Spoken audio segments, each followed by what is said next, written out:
মা হিসেবে একটা আক্ষেপ আমি জানাই যে আজকে আমার মতো অনেক মারা এখানে কান্না করছে। এই প্রত্যেকটা মায়ের চোখের পানির দাম হাসনাত, সার্জিস, তোমাদের সবাইকে দেওয়া লাগবে, সবাইকে দেওয়া লাগবে। এখানে নিষ্পাপ বাচ্চাদের রুহের অভিশাপ তোমরা কোনোদিন ছাড় পাবা না।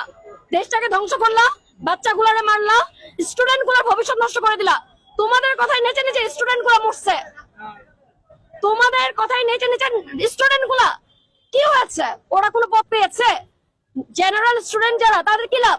তোমরা তো একটা কোটা, তোমরা তো এক একটা নিয়ে বসে আছো, তোমাদের তো টাকার অভাব নাই। সার্জিসের পেটটা একটু দেখেন, সার্জিসের পেট আগে ছিল চিকন ফ্ল্যাট, আর এখন বেশি খায়, টাকা ইনকাম করে। এখন সার্জারি, দুঃখের মধ্যে হাসি আসে ভাই। এখন দেখেন সার্জিসের পেটের অবস্থা দেখেন, ওর যে নাকের উপর দিয়ে পেট বের হয়ে গেছে, ও তো সংস্কারের নাম নাই। আমি আবারও ডক্টরের শিক্ষিত লোক, তাকে আমি অনুরোধ করব, যেহেতু আগের সরকার ভুল করে গেছে, আপনি সেই ভুলগুলো করেন না। আপনি কি করবেন?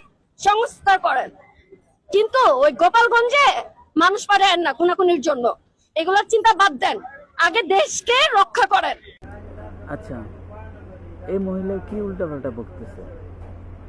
এখানে নাকি হাসনাত আর সাজিদ দেয়।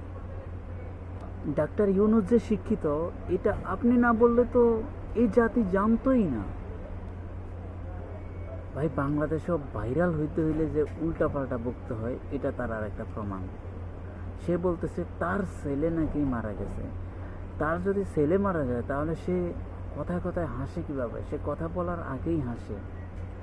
এটা হচ্ছে তার ভাইরাল হওয়ার একটা ধান্দা, মানে উল্টাপাল্টা বকলে ভাইরাল হবে, এটা সে ভালো করেই জানে।